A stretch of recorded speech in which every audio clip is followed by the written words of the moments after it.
Okay, so this is a bit of a YouTuber problem that I don't know if a lot of people can relate to, but so I went to see Teenage Sex and Death at Camp Miasma. It's a good movie. Before seeing the movie, I decided I'm going to review this for the channel. I wrote a whole script that was like 2,000 words long. I started recording it and I was like, oh man, this is so bad. Not the movie, the review. The review is so bad, so boring and rambly that it gives me a headache, honestly. But while I was watching Teenage Sex and Death at Camp Miasma, there was a scene that caught my attention. A flashback to Chris as a kid watching this movie with this mixture of fascination and horror. As the movie's playing on the screen, she's watching it like just kind of that mixture of emotions, that cocktail of emotions just swirling around in there. And I was thinking that's just a really relatable moment in the movie. I was thinking to myself, what are the moments of discovering a piece of media that have really shaped me? That led me to the idea that maybe it would be fun to do a little mini series on here. A little mini series just going over my letterboxed top four. We have got Oldboy, Lord of the Rings, The Fellowship of the Ring, Howl's Moving Castle, and Audition. You know, if your movie is 4.5 or 5 stars, but I have only watched it once, it's not really eligible for the top 4 spots because top 4 really implies that it's an important movie for you personally. It has a special place in your heart. If a movie is really special to you, you're gonna go back to it and you're gonna watch it again and again and again. All of these I can keep going back to endlessly because they are so endlessly rewatchable. I think anyway.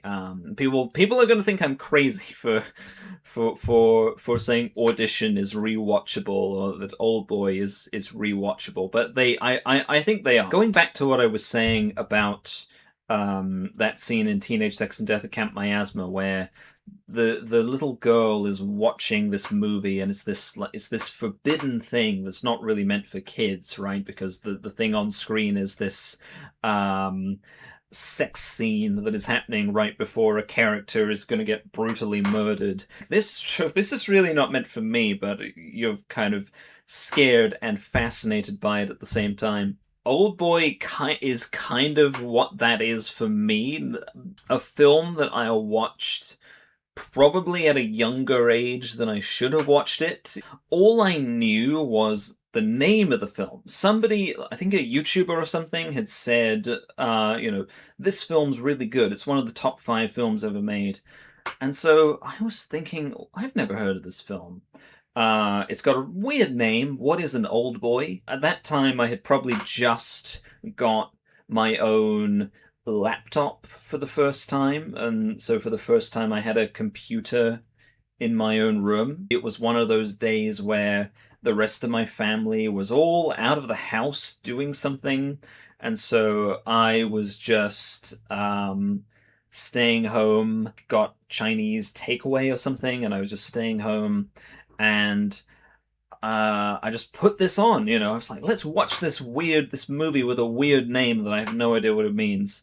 Um, and at the time, I just was not remotely prepared for what this movie actually is. Before we talk about the movie, I have to say, if you for some reason have watched this far in the video but haven't watched Oldboy, then you need to switch the video off and go watch Oldboy. Just don't look the movie up. Don't question, what is this about? Don't find anything out about it. Just watch it. People talk about spoilers and whether spoilers affect your enjoyment of a movie, but I think this is a movie that you really owe it to yourself to watch completely unspoiled, you know. Just watch it with as little knowledge as possible. That's also true of Audition, by the way. If you don't know what Audition is about, and if you don't know what Audition is, don't Google it. Don't look up anything about it on social media. Don't go to like Reddit, or don't even read the Letterboxd reviews or whatever. Just put it on, you know, find a place that where you can stream it and watch it, because, or better yet, find a local cinema showing where they're showing this movie. Go watch it, you know. It's not that you don't enjoy movies if they've been spoiled, it's more that because you only get one chance to experience a movie knowing nothing about it, right? Because every other time that you watch the movie, every other time that you come back to it, you're going to be going in knowing what already happened. So you only get one try. You only get one opportunity to watch something truly unspoiled. And I think that's a precious thing. I think that's something we shouldn't take lightly, you know, like a story, the chance to experience a story on your own terms for the very first time is something that is kind of precious and rare. And I think that, so for Oldboy and Audition, those are two movies where knowing nothing about it is so important to enjoying it to the full, I think. That this is going off on a complete tangent. I'm almost skeptical of the idea that because a film is old, or because a book is old, that means it's impossible to spoil it. I was thinking about this in relation to the Odyssey, actually, because obviously it's a bit silly to be like, don't spoil the Odyssey for me, because it's a story that's been around for 3,000 years and most of us learned about it in school or whatever. But if a hypothetical person existed who really knew nothing about the Odyssey, I mean, not that the Odyssey itself is really a story about suspense or twists and turns, but even if theoretically a person existed who knows nothing about the Odyssey, nothing about what the story is, nothing about where it's going, it is conceivable to me that they might enjoy the movie more if they don't know anything about it going in, actually. That is, you know, that is somehow possible. I have read quite a few really old books, like Don Quixote or Shakespeare's King Lear, or, you know, things that are hundreds of years old, but that going into them, I just didn't know what the ending was. Didn't really know even what the story arc of them was. And so I'm watching a story but also feeling like the excitement of this is a thing I have never seen before, and I just want to know how it ends. I want to know how it all shakes out. So yeah, Oldboy. I was about 13 years old, had my headphones on, I had my lights out, I had my Chinese takeaway or whatever, and there was nobody else around, and it just completely blew me away. It just completely, it was like, I didn't know that you were allowed to make movies like this, you know. I just didn't know movies could do what this movie does.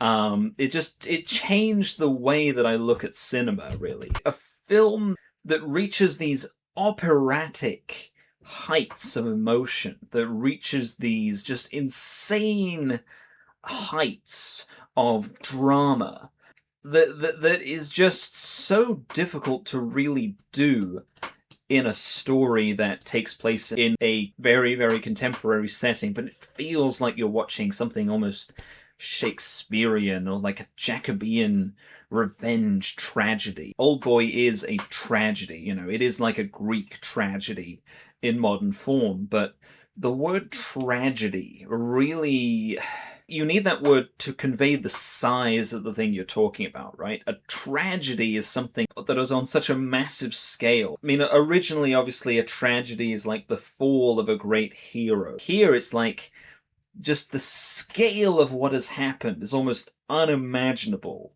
The horror of what has happened is almost unimaginable. And so it really is a tragedy. Just this unspeakable horror um, that emerges from human folly. That was what really impressed me when I first watched it. And there's a lot of layers to this movie, but that it was that tragic scope of the thing and that that almost classical feel of just this confrontation between these two people who are mortal enemies, the hatred that they have for each other. It's like, Iago for Othello, these desperate characters who will go to these almost inhuman lengths to get what they want. And of course, it turns out that maybe it was a bad idea to want those things, and it only led to greater suffering and greater misery. And there's a beauty to it, honestly. There's a beauty to a story that is so tragic that it almost reminds you this is what it's like to be human. The existence itself is this almost tragic condition. The movie is part of a trilogy by South Korean filmmaker Park Chan-wook. It's part of a trilogy of films about revenge. So the first one is called Sympathy for Mr. Vengeance. Second one is Oldboy. Oldboy is the middle of the trilogy. Last one is Lady Vengeance. I think those are all three of them are fantastic films, but this one, because it's the first one that I watched, it does have a special place. A special place in my heart. And the idea of it is you have this guy who's kind of a scumbag, he's kind of a deadbeat dad, he's kind of a deadbeat husband, he's just a bit of a piece of work, just a bit of an unpleasant person all round. But one day, after he's out drinking, he gets drugged. He gets drugged and kidnapped by somebody. We don't know who, and he wakes up in this weird kidnap dungeon. And they keep him there for 15 years. And all that 15 years, he's there thinking, who did this to me? Who could it be? I have to find out who it is, and I have to get revenge on them. And then one day they let him out, and it's just this beginning to a crazy series of events where this man, Odessu, his name is, just goes to insane lengths, as they say, to find the person who did this to him and to get his revenge. As he's seeking his revenge, he meets a lady called Mido, who he falls in love with. He finds a connection with her, partly because they are both really lonely souls. So Mido she doesn't let onto it, but she's desperately lonely. She's a desperately lonely person. She tells Odessu that lonely people always hallucinate about ants. Lonely people always think about ants because ants move in groups, and Odessu has these hallucinations about ants crawling all over him. And then there's just a beautiful shot, really hauntingly beautiful, eerie shot where she says, "Oh, well, I've never seen them though," and then it cuts to a flashback of her on an empty train compartment. There's no one else there. She's crying her eyes out, and the camera pans across to a massive fucking ant sitting on the other side of the compartment, staring at her. And that's just a beautiful, beautiful image. This ant who just kind of, like, the idea, I think, of, I mean, not only is this so eerie and so kind of unsettling, but it's also the idea, I think, of someone being so lonely, um, that being so lonely that their loneliness is almost a monster watching over them. I think is fascinating. He has this recurring line where he says, "Even though I am no better than a beast, don't I still deserve to live?" And it's again this thesis statement for the movie that, you know, yeah, I'm a scumbag. Yeah, I suck as a person, but don't I at least deserve not to be treated like this? Don't I at least deserve something more than my lot in life? This satire of the prison system, right? Because he's been punished for a crime that he doesn't know he's committed, doesn't understand, but he's lost time in his life, 15 years, time that is truly irreplaceable, time on this earth that he can never ever get back, and that has been stolen from him. And it's just this amazing, really human thing, the rage that he feels that so much has been taken from him. And he finds out that his daughter, because he had a daughter with his wife, so his wife is dead, and he's been accused of the murder, and his daughter is um, has been adopted by somebody else in another country. And he is kind of told, okay, like, you're now completely on your own. Your family has been taken. Your whole life has been stolen from you. All he has left is this hunger for revenge. Every other thing is almost meaningless to him except for the fact that this woman he's met and fallen in love with is the only person who's really shown him kindness. And so he cares about two things at this point. He cares about revenge and he cares about her.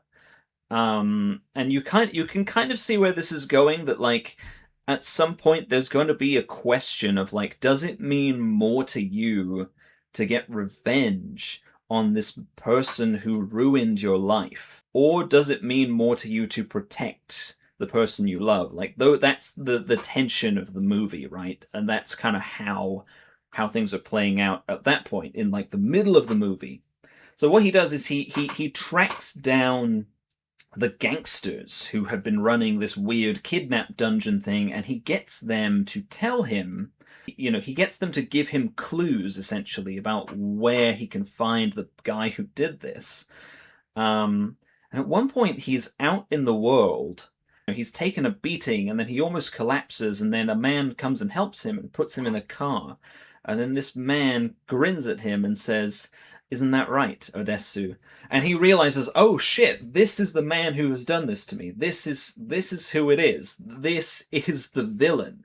But he just gives this chilling smile and says, he just says, "Isn't that right, Odessu?" And mind blown, right, when you're watching it, because you don't even realize that at this point the guy who did all this to him is still just fucking with him, right? Like, he's still just kind of out there in the world watching him and spying on him from every angle, um, and continuing to torture him psychologically, even though he's now technically free. And he's like, "I still control you. I still have power over." How fucked up is this guy, right? Like, how insane can he be? He manages to track him down.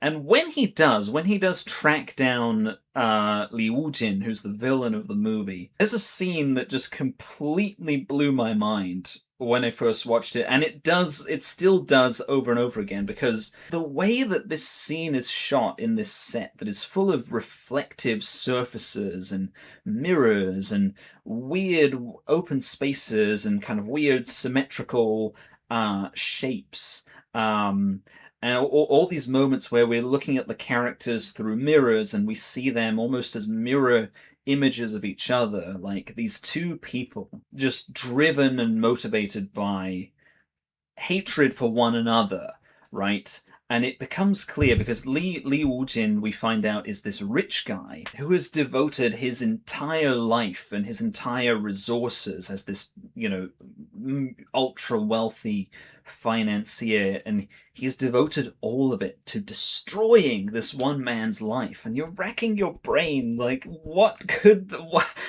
how could somebody hate someone this much to do this? And there's, this moment where they are finally going to confront one another, and Odessu is like going to get Lee Woo-jin to tell him why. What was all this for? Why did you ruin my life, Lee Woo-jin? And Lee Woo-jin, he's one of the most well-acted villains that I've ever seen, honestly. He is one of the most brilliantly acted villains. Both of the performances in this film, the hero and the villain, but also Mido as well, they are just unforgettably good. Like, just the psychological depths and the depravity and all of that stuff is just... It's right there on the surface, and you're like... this is acting. This is performance. You can give me any of the best actor at the Oscars performance. These will both hold up against it, in my opinion. These are career, making performances. Just incredible. This moment where we see them as mirror images of each other is so much what the film is about, right? Both so consumed by hatred that it has completely taken over their lives. And it's just so impressive the way that this all comes together in this one climactic scene. Just every beat of it is perfect, in my opinion. There's not a single camera angle out of place in that climactic scene.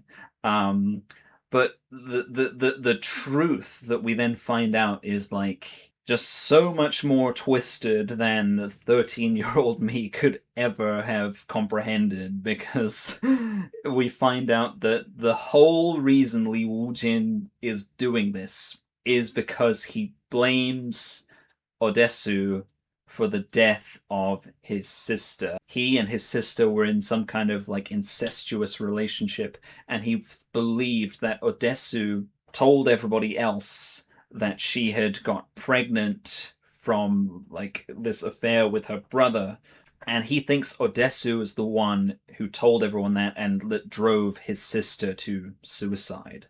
And it's just this crazy revelation that all of this is because he believes that this is Odessu's fault. Then we find out, this is where we find out what the real revenge is, right? The real revenge was not putting Odessu in the cage for 15 years. It was the fact that he has tricked Odessu into falling in love with his own daughter. Quick clarification here. This is the part where we find out that Mido is actually Odessu's daughter. So the woman he fell in love with after getting out of the kidnap dungeon was his daughter, who had been sort of hidden away from him, and he just never realized it was her. And that now he is, by all of these machinations, he has made Odessu guilty of incest, the same crime that he himself was guilty of. And so he all of this, the whole goal of this entire thing was to prove a point that, hey, you said, you judged me for having an incestuous relationship with my sister, and yet I have tricked you into falling in love and sleeping with your daughter. At this point, like, if you watch this in a group or at a theater, like, people are, like, their heads are in their hands. Like, they're like, holy shit, this is so fucking disgusting. And yes, it is. Yes, it absolutely is. But it's disgusting in the way that, like, the myth of Oedipus Rex is disgusting. And in fact, I think the name Odessu is a reference to King Oedipus, who was, he was foretold that he would kill his father and marry his mother, and then to avoid that prophecy, he went to every length to avoid that prophecy, but then it came true anyway. And then when he found out the truth, he put out his eyes. And here we see a version of that where Odessu, when he finds out the truth, he cuts out his own tongue. And then he gets on his hands and knees and he begs Li Wujin not to tell his daughter the truth. It's almost like in that moment, Li Wujin he's incredibly cruel and calculating, beyond imagining. And yet, because he feels like he has won, he decides, you know what, fine, I'll do this as a mercy, and I won't tell her, and I'll keep that a secret. The very end of the movie is Odessu and Mido being reunited with each other, and you just see him looking at the camera with this kind of pained smile, like you're just trying to read what this means. Is this a happy ending? Has his life been ruined? Has he learned anything? Did any of this have any meaning at all? And then the credits roll, and you're just left there like, man, you're just speechless. Like, I don't even know what to say to this. Like, this is disgusting, depraved, chilling, disturbing, 5 out of 5, 10 out of 10 cinema. It pretty much permanently shaped my relationship to movies, because probably that was the first movie I watched that I was truly disturbed by on a fundamental level, and after that I got this like guilty pleasure from seeking out twisted and depraved movies that kind of dug into the dark recesses of existence and just show the ugly side of life in this unflinching way. It's a vile movie, and that's partly why I love it. As a revenge thriller, it works. It works on that level, but it is also a subversion of the revenge thriller, because the classic revenge thriller, it's like, okay, there's a horrible person, there's a horrible villain who the hero has never been able to get at, and then you're gonna see at some point just a cathartic revenge. Like they're gonna get what they want, they're gonna settle the score, and then that's gonna be our happy ending. This one just really flips that on its head and is like, is the idea of getting revenge, not just is it worth it, but does it make you into something, does it kind of destroy you as a person, to devote your whole life to nothing but revenge? And again, in the end, he will go to almost any length to get revenge, except do something that will hurt Mido, right? Like this is kind of his only redeeming quality, in a way, is that he will do everything to get revenge except for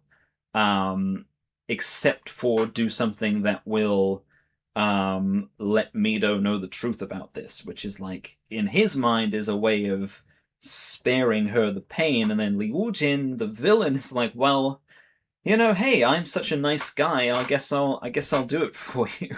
And I just think, to put something that sleazy and that twisted on screen, but to present it in a way that is high drama and high tragedy, it's special. It's really, really special.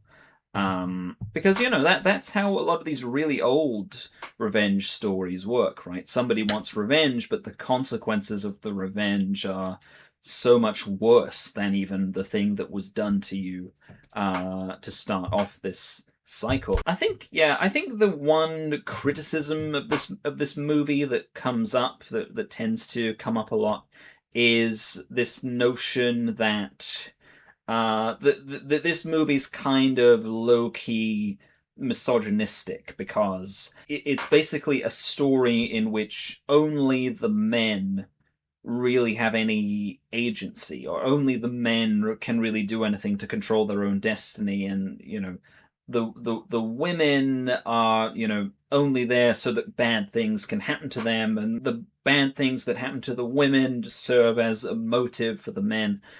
That's not strictly incorrect. It is a valid criticism, but I also think that I think that the way the movie portrays Mido is quite sympathetic. I think it's like Park does care that we know have an idea of what she has gone through as well, and the place that she comes from, and why it is that she drifts into this relationship that will ultimately ruin her if she ever found out the truth about it. I think the way he portrays that is, I'm not going to say sensitive, but it does have more sensitivity than you would expect from a movie like this.